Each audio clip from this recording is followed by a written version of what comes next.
El gobierno de los Estados Unidos lanzó un operativo militar a Caracas este pasado 3 de enero, en el cual capturó al presidente o el dictador venezolano Nicolás Maduro y a su esposa.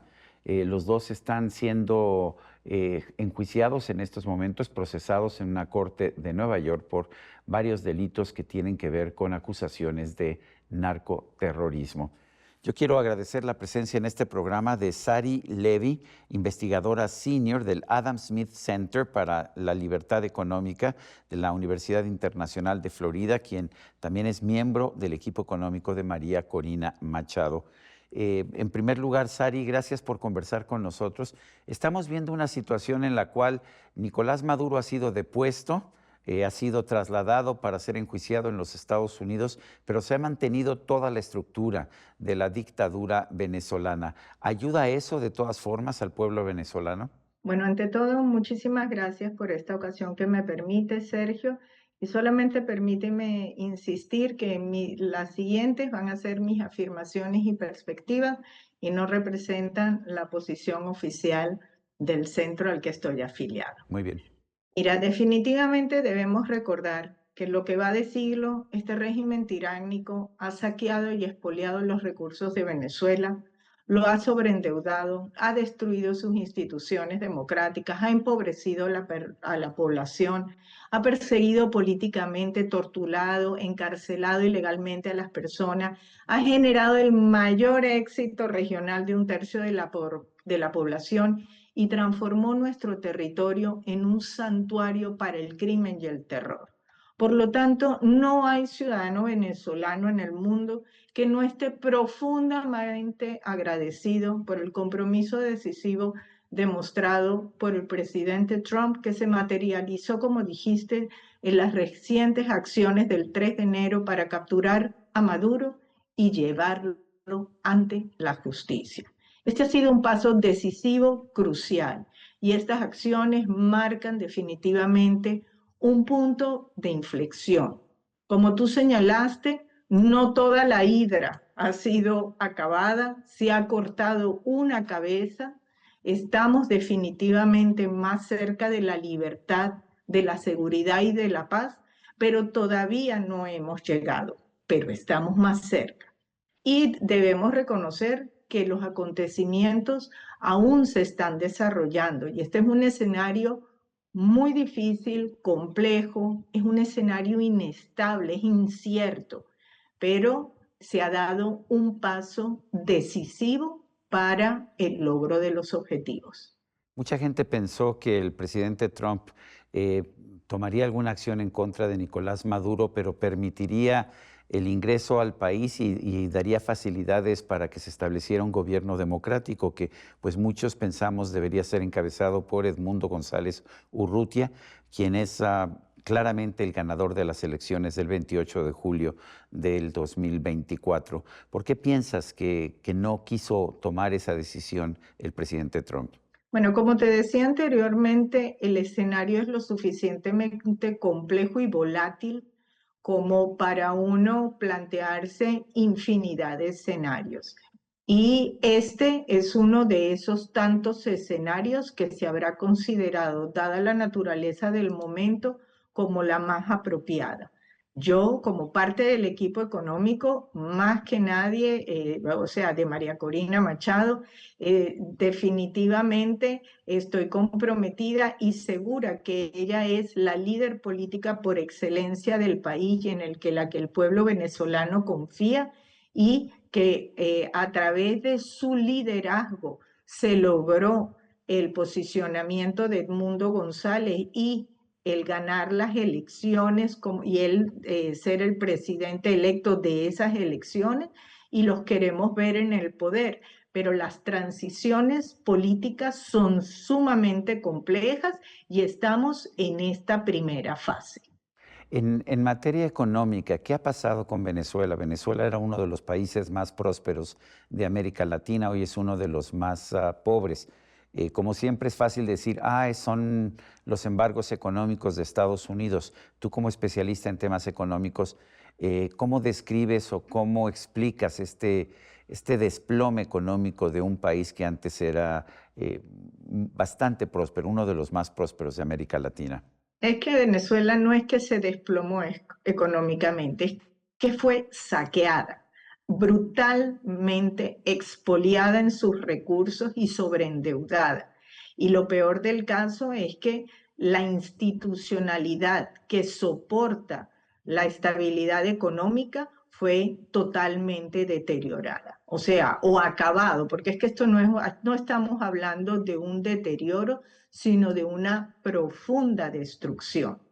Es casualmente, ese es el piso que ese análisis y esa realidad sustenta lo que va a ser el equipo digamos, el proyecto de recuperación económica, porque bajo ningún concepto lo hemos montado en el aire, sino basadas en esta triste realidad, pero que simultáneamente nos abre una serie de oportunidades para la inversión y para el crecimiento a la luz de las nuevas realidades del siglo XXI. Obviamente, la situación es compleja, pero las posibilidades son claramente ciertas para un país como Venezuela. Varios países latinoamericanos, entre ellos Brasil, México, Colombia, han protestado por esta incursión militar de Estados Unidos y han señalado que se ha violado la soberanía venezolana. ¿Tú qué dices? La soberanía venezolana lleva siendo violentada brutalmente por 2 décadas, más de 2 décadas, y ha sido a partir de, como te decía, de este régimen narcotiránico que convirtió en nuestro territorio en un santuario para el terror. Por lo tanto, esos son reclamos, digo yo, de los aliados del narcorrégimen que ven sus barbas, que ven al ver las barbas del vecino arder, quieren poner las suyas en remojo.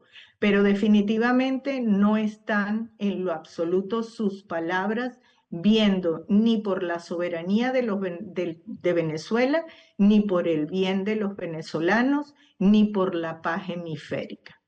Me queda claro que Nicolás Maduro fue un dictador sangriento, mató a cientos en manifestaciones en contra de su régimen, encarceló también a cientos, los torturó, pero ¿realmente hay pruebas para considerar que participó en el narcotráfico internacional? Yo creo que para eso es que fue llevado a la justicia y ahora se verán todas esas pruebas. Para los venezolanos, a nosotros como ciudadanos, no necesitamos las pruebas, hemos vivido el terror que esto ha significado, pero la justicia tiene sus pasos y ellos son los que se van a cumplir de ahora en adelante. Por otro lado, como decíamos al comienzo y tú mismo lo destacabas, es solamente una de las cabezas la que ha sido apresada. No olvidemos que Delcy Rodríguez, la actual interlocutora del régimen, es una de las principales artífices de la persecución y de la corrupción en el país y es una importante aliada y es un gran enlace con países o poderes extremiféricos como lo son Irán, Rusia o China. Así que no es en absoluto alguien en quien nadie, ninguno de nosotros y mucho menos los inversionistas internacionales puedan confiar. Recordemos nada más que el 4 de enero dimos una declaración de estado de conmoción externa y producto de ello hay un decreto que ordena la persecución y arresto de todos los venezolanos que apoyen las acciones del presidente Trump. Me imagino que irán a hacer una cárcel del tamaño del país porque todo el país está contento de que esto haya sucedido.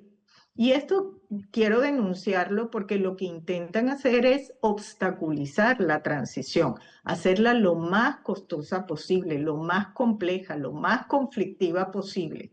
Y ya hemos visto un grupo de periodistas que han sido las primeras víctimas, personas que han sido arrestadas y o quizás deberíamos decir secuestradas, porque este régimen utiliza como moneda de cambio y son rehenes de una narcotiranía. Entonces, tenemos que darnos cuenta que esta es una situación muy, pero muy compleja y difícil y la prudencia es uno de los elementos que yo diría debe marcar nuestras perspectivas y nunca perder de vista nuestro norte. Y nuestro norte no es otra cosa que la liberación del país para todos los venezolanos y para el bien del hemisferio.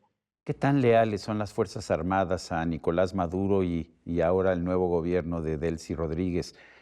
Sabemos que el ministro de la Defensa, Vladimir Padrino, es alguien muy cercano a Nicolás Maduro, pero ¿qué tanto la tropa es leal a este régimen? Yo creo que la evidencia mostrada en las elecciones del 28 de julio nos indica que justamente no importa si eres militar o eres civil, el rechazo a este régimen es absoluto.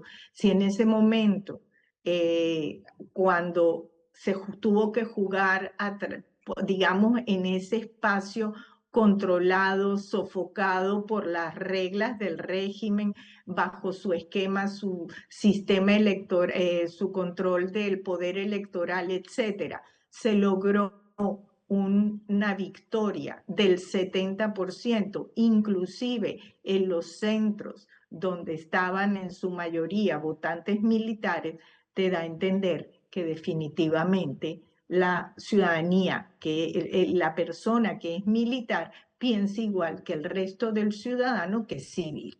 Así que el rechazo al régimen es algo que atraviesa clases sociales, si eres civil o militar, si eres hombre o mujer, si eres rico o pobre, si vives en la ciudad o en el campo. Esto es un sentimiento nacional.